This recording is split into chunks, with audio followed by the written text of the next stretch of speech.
வணக்கம். Welcome to Ammachi's kitchen. இன்றைக்கி நம்ம பார்க்க போகிறது சமையல் இல்லைங்க. எப்படி அம்மாச்சியோட கிச்சன் எப்படி இருக்குன்னு பார்க்கலாம் வாங்க. வாங்க சமையல் ரூம் பார்க்க போகலாம். போகிற வழியிலேயே பாபாவோட படம் வச்சுருக்கேன். அது எப்போ கும்பிட்டுட்டு தான் நான் போவேன். வாங்க பார்க்கலாம்.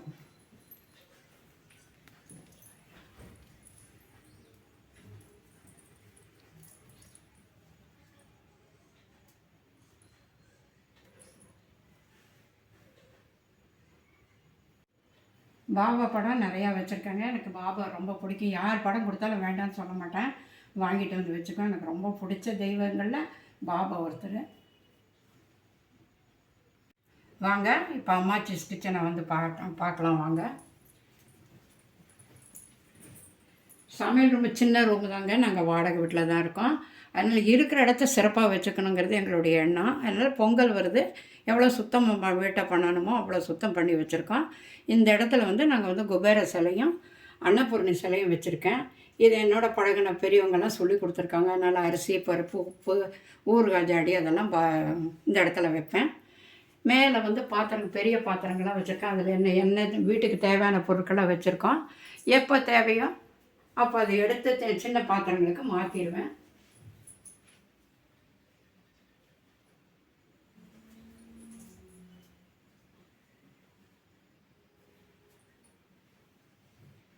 கீழே வந்து நம்ம வீட்டில் புழங்கக்கூடிய சாமான்லாம் வச்சுருக்கேன். இது என்னென்ன பொருள் எப்பப்போ தேவையோ அதெல்லாம் எடுத்துகிட்டு விளக்கி கிளக்கி ஊற்றுவோம். இங்கே வந்து என்னென்ன பொடி வேணுமோ அந்த பொடிங்கெல்லாம் இங்கே வச்சுருக்கேன். தேவைப்பட்டதெல்லாம் எடுத்துக்கலாம். இங்கேயும் பொடியெல்லாம் இருக்குது. எனக்கு ஞாபகம் இருக்குது என்னென்ன பொடி எங்கே இருக்குதுன்னு அதை பார்த்து எடுத்துக்குவேன். இங்கே சமைக்கிற பாத்திரங்கள்லாம் வச்சுருக்கோம். இங்கே கீழே வந்து அரிசி அண்டா வச்சுருக்காங்க. இதில் அரிசி எப்போதும் நாங்கள் நிறச்சி வச்சுக்கிட்டே இருப்போம். அரிசி நிறைய. இது அரிசி அண்டாங்க. அரிசி ட்ரம்முன்னு வாங்க. நாங்கள் அரிசி அண்டான்னு சொல்கிறேன். இதில் எப்போதுமே ஒரு சிப்ப அரிசி பிரித்து கொட்டி வச்சுருவோம். என்ன அரிசி சாப்பிட்றோமோ அந்த அரிசி. கீழே வந்து பெரிய பக்கெட்டுங்க வச்சுருக்கோம். மளிகை சாமான்லாம் வாங்கிட்டு வந்தால் அதில் டம்ப் பண்ணி வச்சுக்குவோம். எப்போ வேணுமோ அப்போ திருப்பி அளவாக எடுத்துக்குவோம். கீழே எல்லாம் சாமானுங்க, வீடு புழங்கக்கூடிய சாமான்கள் தான் வச்சுருக்கோம்.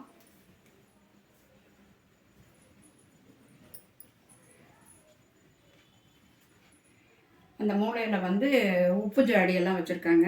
அதுக்கு பக்கத்தில் இன்னொரு உப்பு ஜாடி, சால்ட்டு, எண்ணெய் வகைகள் அதெல்லாம் வச்சுருக்கோம். இது அஞ்சரை பொட்டியும் வச்சுருக்கேன். இது ஸ்பூன் போடுறதுக்காக ஒரு ஸ்டாண்டு வச்சுருக்கேன். கத்திங்கெல்லாம் வைக்கிறதுக்கு ஒரு ஸ்டாண்டு வச்சுருக்கேன். ஸ்பூனுங்கெல்லாம் வைக்கிறதுக்கு ஒரு ஸ்டாண்டு வச்சுருக்கேன்.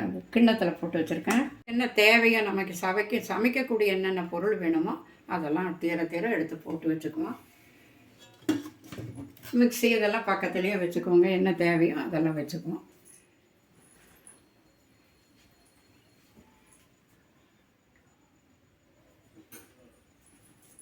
பக்கத்தில் அடுப்பு இருக்குங்க.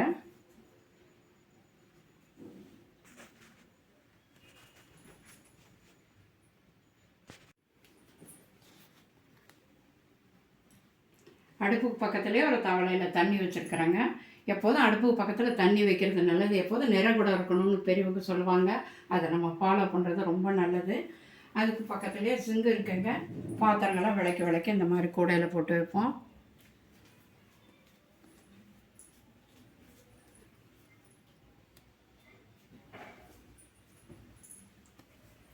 மேலே டப்பாலாம் அடுக்கி வைக்கிற இடம் இருக்குது. அதில் என்னென்ன சாமான் வேணுமோ அதெல்லாம் எல்லாம் ஒரே மாதிரி இருக்கனால எனக்கு தெரியாதுங்கிறதுக்காக மருமக வந்து எல்லாத்தையும் லிஸ்ட்டு ஒட்டி வச்சுருக்காங்க. அதை பார்த்து என்னென்ன பொருள் இருக்குது அப்படின்னு பார்த்து நான் எடுத்துக்குவேன்.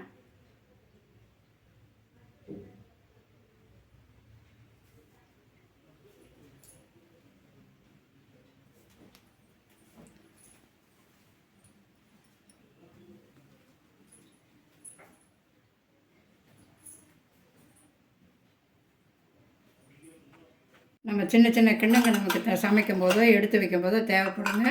அந்த டைமில் வந்து எடுத்து தடுமாறாமல் இருக்கிறதுக்காக இந்த மாதிரி ஒரு கூடை வச்சு அதுக்குள்ளே எல்லாம் எடுத்து போட்டு வச்சுருக்கேன். பாருங்கள்.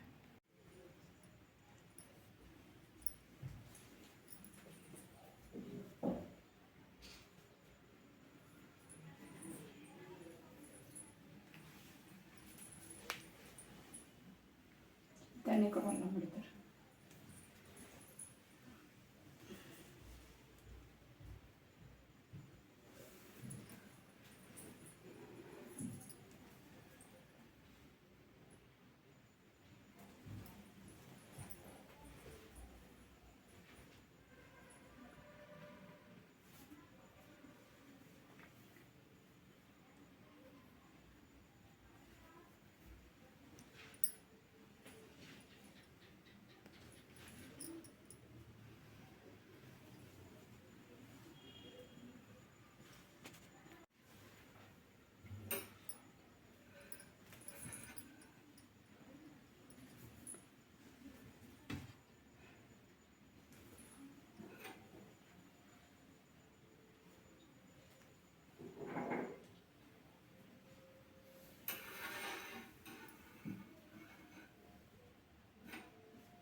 நான் ஒவ்வொரு நாளும் சமைக்க ஆரம்பிக்கும் போதுங்க குளிச்சுட்டு வந்து சாமியை கும்பிட்டுட்டு அதுக்கப்புறம் தான் அடுப்பு பற்ற வச்சு பால் காய்ச்சிட்டு அதுக்கப்புறம் மற்ற சமையல்லாம் ஆரம்பிப்பேன். ஆரம்பிக்கும் போது வாழ்க வளமுடன்னு சொல்லிட்டு தான் ஆரம்பிப்பேன். நீங்களும் அதை பின்பற்றுங்க, ரொம்ப நல்லது. அதே மாதிரி ராத்திரி தூங்க போகும்போதும் வீட்டுக்குள்ளே இருக்க எச்சல்லாம் ஒன்றுமே வைக்க மாட்டேன். எல்லாம் விளக்கி கழுவி கவுத்து வச்சுட்டு சுத்தம் பண்ணிவிட்டு அடுப்பங்கரையை சுத்தம் பண்ணிவிட்டு அப்புறம் தான் படுப்போம். இது நல்ல பழக்கம். இது கொண்டு வரது கொஞ்சம் சிரமமாக இருந்தாலும் மெயின்டைன் பண்ணுங்கள். நன்றி, வணக்கம். பிடிச்சிருந்தா இப்போ சப்ஸ்கிரைப் பண்ணுங்கள்.